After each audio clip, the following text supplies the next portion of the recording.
From the studios of Farm Journal Broadcast, this is AgDay.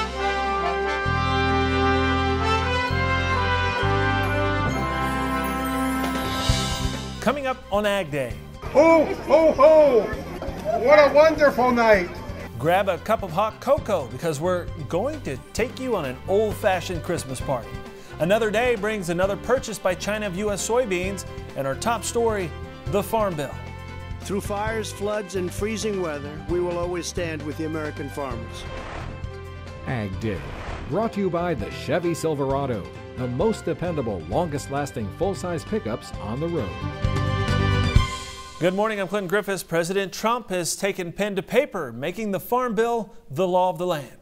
House and Senate Agriculture Committee leaders and farm group lobbyists all at the White House to take part in the signing ceremony. The 807-page, $867 billion measure now needs to be implemented by USDA. The new bill will provide a nationwide yield update for price loss coverage beginning with the 2020 crop year. There will also be changes to agriculture risk coverage, including increased yield plugs and yield trend adjustments. To that point, there will be a new ARC-PLC election starting next year, and you'll be able to make annual ARC-PLC elections beginning in year 2021. Loan rates, they'll also be increased to more relevant levels, and the dairy safety net for all size dairy producers will be improved.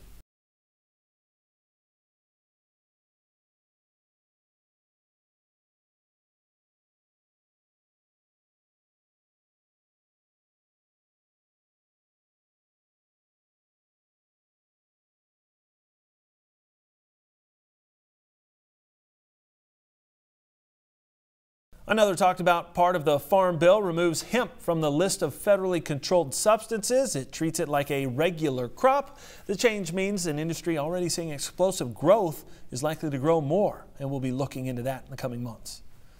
The USDA is reporting a second buy by China this week of U.S. soybeans. It's reporting a purchase by China of 204,000 metric tons of soybeans. It also reports a sale of 257,000 metric tons of beans for delivery to unknown destinations. This is on top of a confirmed buy earlier this week of 1.19 million metric tons by China.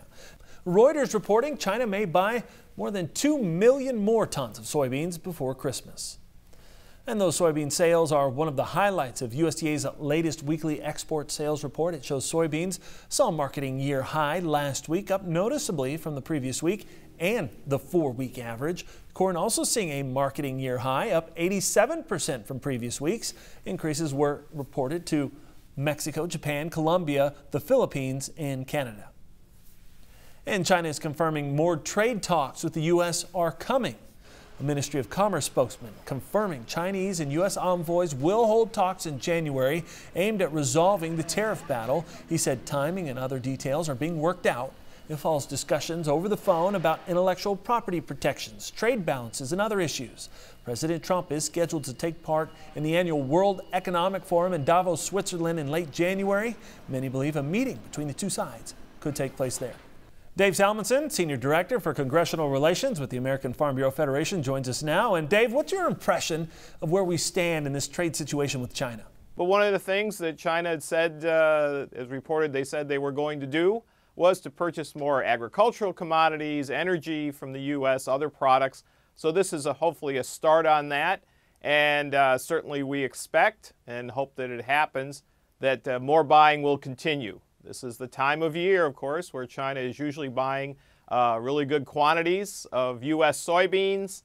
Again, that's been delayed, and we hope it's only a delay, and that buying will pick up. Now, beyond these sales, are there any indicators you're watching that show these talks are still moving in a positive direction? I think the indicator will be, are we having some good sit-down discussions? I think there's been some preliminary discussion, but I don't really expect huge announcements, but I think small announcements along the way will be good. Will China take some actions on reducing tariffs for other products, whether U.S. other industrial or consumer exports, or especially other ag products? That would be a good indicator. Are they making movement on this technology transfer issue? Is China actually and the U.S. actually able to sit down for some good long-term discussions? Or at the end of the day, maybe after the 90 days, they've had come to some agreements, but they agree to do more, that these discussions on these issues have been building up over years and years, will take longer to work out. That would be a good indicator. So those are the kinds of things I think we're all looking at. All right, thanks, Dave. Always a pleasure.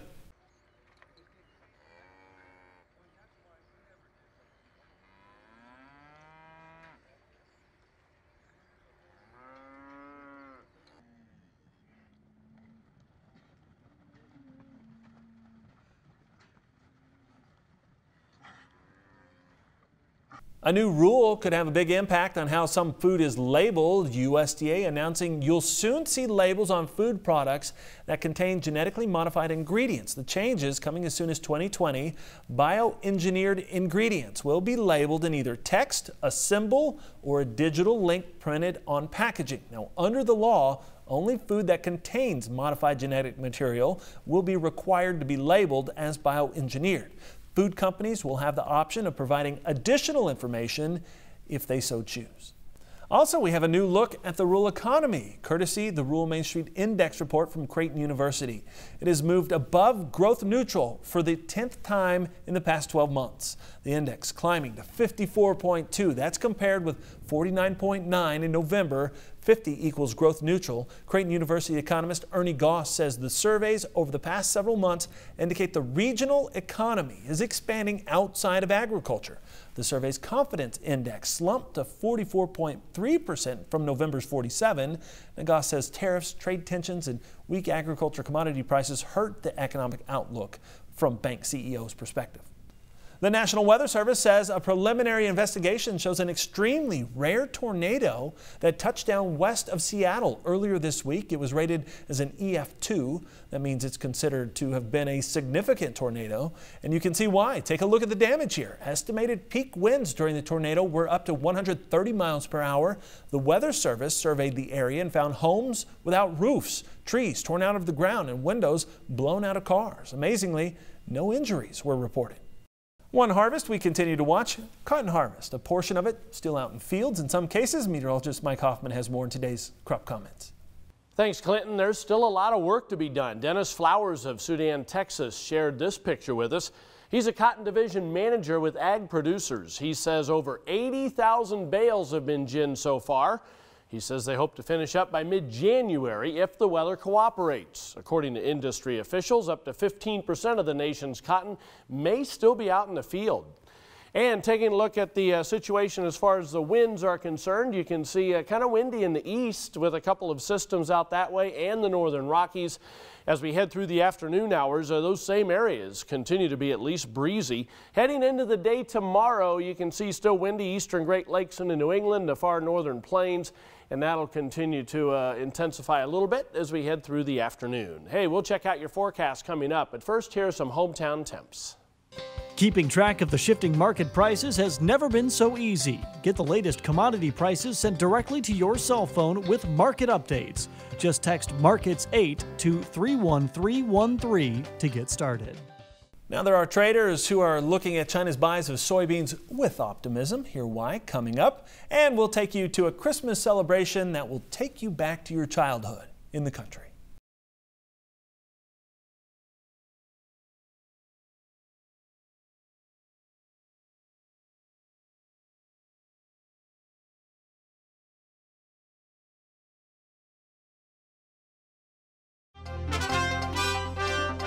Word of yet another soybean purchase by China was still not enough to lift markets. Here's more now from the CME. We got some pretty good export sales out this morning in corn and soybeans, but we sold off, and I think a large part of this was probably priced into the market, and you're seeing some long liquidation from the funds who have established a relatively decent sized net long position in corn for this time of year. If we can continue to see China step in into the new year, I think that soybeans have an opportunity to break out to the upside. Now, wrapping things up with the wheat market, wheat really not that great of export sales, but we got a little bit of a bid, and I think a large part of that was a weaker U.S. dollar certainly helping. We've seen a kind of a choppy trade here over the past couple of sessions in the live cattle and feeder cattle market as we anticipate this afternoon's cattle on feed report and tomorrow's cold storage. On top of that, we're kind of in the middle of a holiday trade as well. As far as the cash trade goes, there hasn't been a whole lot. 120 is kind of what traders are anticipating, but still I think a lot of the cash trade is also waiting on the cattle on feed numbers. So that's what we're looking at here to go into tomorrow's session. As far as the feeder cattle are concerned, we held 145.45 earlier in the week. This is a 50% retracement, or basically the middle of the range over the past several months. We think that represents decent opportunity and decent value. Remember, price is what you pay, value is what you get. I think you can find that down there. It's been Oliver Slope with Blue Line Futures from the floor of the CME. Brian Splitt with Allendale, our guest today. Brian, as we look at the potential of China being back in the market, there's some good potential there, but we have to see this continue, right? Right. A one-and-done purchase is not what the market wants to see, and we need to see some kind of a meaningful trade agreement which would hopefully give us preferential treatment into China through the rest of the marketing year and moving forward. Typically, China would do a very front-end loaded purchase program that would happen during our own harvest. And right now, we should be 75% sold of our whole year marketing goal. We're only about 48%. Okay. So there's a lot of catch-up work to do. But even at the reduced 84 million ton import target that China has for soybeans this year, that's 7 million tons every month. Okay, and if we could get just half of that through the remainder of the marketing year, starting March 1st, that'd be about 21 million tons. That's over 700 million bushels of sales that we could potentially see moving forward. So that's my optimistic view of what we could see. Yeah. So what does that tell us about what do we need to be watching for indicators for markets here? So some of the things that are going to give us some clues, just besides an announcement, would be how the spreads behave. So watching the relationship potentially between January and some of the other months of the same crop year, so January, May, July, August, and then also looking at the spreads between two marketing years, so looking at potentially the July contract versus November of 19. That July-November spread is also a very good indicator. Also basis levels. Sure. You know, if we start to see basis levels firm, that's going to show us the idea that we are seeing an actual export program beginning to turn the wheels again. Okay, well, something to watch. Appreciate it, Brian. Thank you for being here. We'll be back with more AgDay in just a minute. To talk to Brian Splitt one-on-one, call Allendale Incorporated at 800-551-4626 or email him at bsplitt@allendale-inc.com.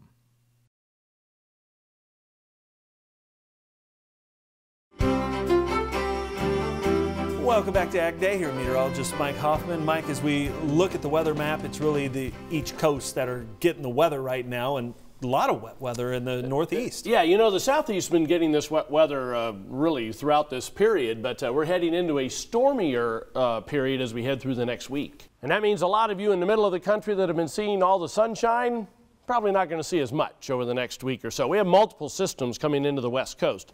First one has already moved into the northern Rockies with some snow flying in the higher elevations especially. Lots of rain in this eastern system. Northern parts of it, northern Great Lakes especially, getting some snow, but this doesn't have a whole lot of cold air to work with. Heading through the afternoon, you can see most of the rain moving up through Maine. A lot of the showers and storms then are offshore, but we still have some rain and mountain snow in the central and southern Appalachians by the end of the day today, and the snow will be flying in many parts of the Great Lakes. Nothing real heavy there if you're going to be traveling, though, and a little bit of snow northern portions of the Plain States. Now, this whole system is going to be kind of cut off from the Gulf of Mexico. It just doesn't have much Gulf moisture to work with. So this cold front, even though it has some pretty cold air behind it, is not going to be producing a whole lot in the way of moisture. There's 7 a.m. as we head into tomorrow. Heading through the rest of the day, you can see just a little bit of snow, far northern plains, western Great Lakes with that cold front. And there's the next system coming into the West Coast. That's a decent one again. Going to be putting down some pretty good rains from northern California northward, and of course that will turn into mountain snows. There's a precipitation estimate over the past 24 hours. A lot of it in the Appalachians eastward and a lot of it in the Pacific Northwest, adding in the next 36 hours. We'll continue to add some in the east, but a lot of the heavier stuff is going to be moving quickly offshore. And as this system comes away from the Pacific Ocean, it obviously lightens up a little bit. You can see places like eastern Montana, eastern Wyoming, not showing much of anything out of that system. Snowfall past 24 hours, adding in the next 36. A fair amount of snow up in eastern Canada, mainly, with lighter amounts into parts of the eastern U.S., but you can see the higher elevations of the central and northern Rockies going to see some decent snows. These are still pretty mild temperatures for this time of the year. 30s and 40s for most of the middle of the country for highs. Low temperatures tonight, we'll see a few teens in the northern tier, but generally 20s and 30s. Again, above normal for now. You can see that continues as we head through tomorrow afternoon. Now here's the jet stream. We're going to see some changes. There's that storm system moving away. Then we go zonal for a while. Quick shot of colder air through Christmas. And then we see a trough coming into the west. That's another big storm system. That's a rainmaker. But eventually, it does look like we're going to start to see some Arctic air into the system as we head toward the first of the year. That's a look across the country. Now let's take a look at some local forecasts. First of all, Great Falls, Montana, partly sunny, unseasonably warm, high around 60 degrees. Anniston, Alabama, cloudy, a bit of rain, high of 48. And kind of wet in Watertown, New York, cloudy. Times of rain and drizzle. High temperature in the afternoon around 52. A wandering goat has joined a group of unlikely friends. A herd of elk, residents of Loveland, Colorado, about 50 miles north of Denver, have been seeing the goat walking in fields and across roads recently with the herd. Susie Halverson, who captured the unusual sight on video, says she was checking with neighbors in the area to see if anyone lost their goat. Meanwhile, the animal appears to have been perfectly happy with his new family. But if it's yours, you might want to reach out to Susie. All right, still ahead, what you need to be doing right now to prepare for next year's taxes and beyond, and a new barometer on the job the president's doing according to the ag community. That's next.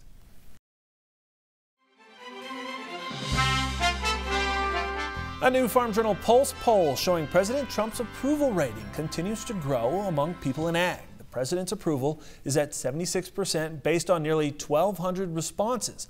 Only 21% said they disapprove of the president. 3% were not sure. Now, it's quite a jump when you consider a similar poll Farm Journal did in August showed a favorable rating of only 51%. Now, many farmers appearing to be pleased and applauding the president's tough stance against China. We continue to get you ready to close the book on this year's taxes and get you ready for next year. Well, our tax expert, Paul Neiffer, has this final tip that's all about planning for the future. Number 5, for our farmers out there that still have a fair amount of net worth, especially if it's tied up in their farmland, they definitely need to be looking at making some lifetime gifts. Don't wait till they pass away, because the lifetime estate exemption, including gifting, has been doubled. It's now $11.4 million for a single person. So a married couple easily could be worth about $30 to $40 million with good, simple, not advanced, but simple tax planning, then get their estate down where they don't owe anything. Are you getting ready for Christmas? We hope you'll take a moment to slow down and enjoy an old-fashioned Christmas. We take you to a small town that celebrates the holidays in a big way. Next. In the country, brought to you by Kubota. Check out Kubota's RTV X 1140, a rugged utility vehicle with seating for 4. Stop by your local dealer today or visit Kubota.com. If you thought Whoville, the movies, and Hallmark television shows are the only places entire towns gather around a huge lighted Christmas tree to sing songs and celebrate the holiday season, well, you've never been to New Leipzig, North Dakota. Cliff Naylor reports on a small rural community that has a huge Yuletide heart. Your Christmas tree, you set my heart singing. Cindy Lou Who and the rest of the Who clan aren't part of this crowd of carolers, but they would fit right in like tinsel on a blue spruce. Pretty much everybody shows up. Jingle bells, jingle bells.